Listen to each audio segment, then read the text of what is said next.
नागरिकांस सामाजिक आर्थिक व राजनैतिक न्याय विचार अभिव्यक्ती विश्वास श्रद्धा व उपासना यांचे स्वातंत्र्य दर्जाची व संधीची समानता निश्चितपणे प्राप्त करून देण्याचा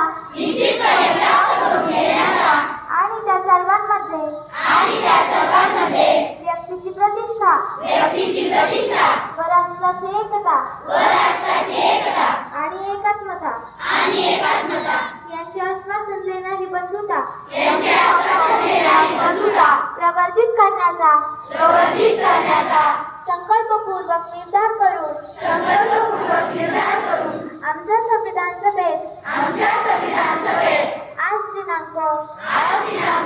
26 नोव्हेंबर 1949 रोजी याद्वारे हे संविधान अंगीकृत आणि अधिनियमित करून स्वतः